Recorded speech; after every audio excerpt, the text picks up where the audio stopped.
So called Hindu धर्मरक्षक Sangram Jagtap यांना माझे काही प्रश्न आहेत. तर प्रश्न क्रमांक 1, त्या दिवशी SP ऑफिस चौक सभेमध्ये संग्राम जगताप यांनी सांगितलं की मुकुंद नगरमध्ये मी एकटा घुसणार. तुम्ही किती तारखेला किती वाजता घुसणार आहात ते सांगा.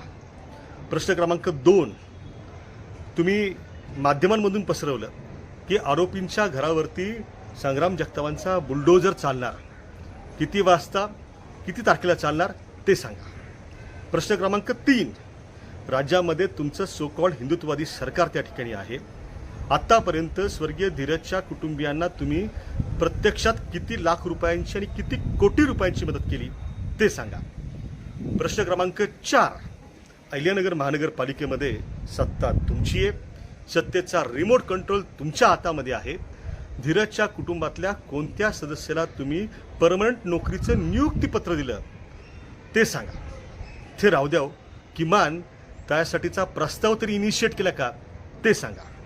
प्रश्न क्रमांक 5, त्या दिवशी निधन झाल्यानंतर सबंध शहरानं कडकडीत बंद पाळून धीरजला श्रद्धांजली वाहिली. पण तुमचे हॉटेल्स, तुमचे लॉज, तुमचे परमिट रूम, तुमच्या वाईन शॉप्स या सगळ्या राजरोसपणे सुरू होत्या.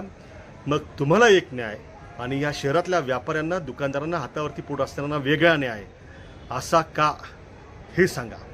प्रश्न क्रमांक 6, तुमच्याच प्रभागामध्ये बुरुडगाव रोडवरती गांधी बंधूंना जबरदस्तीनं दुकान बंद करण्यासाठी त्या ठिकाणी मारहाण झाली.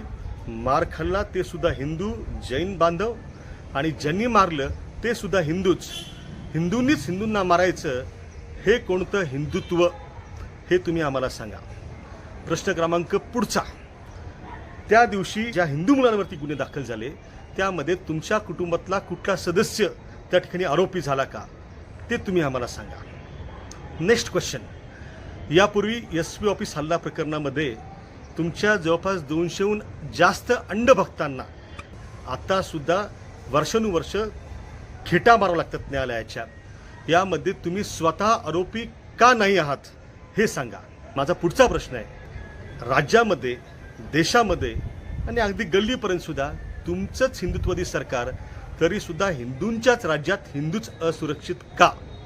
माझा शेवटचा प्रश्न आहे की आजपर्यंत या अहिल्यानगर शहरातल्या किती मुलांसाठी तुम्ही रोजगाराची संधी निर्माण केली आणि किती कंपन्या तुम्ही MIDC मध्ये आणल्या? मला ही उत्तरं द्या. अहिल्यानगरकरांना ही उत्तरं द्या.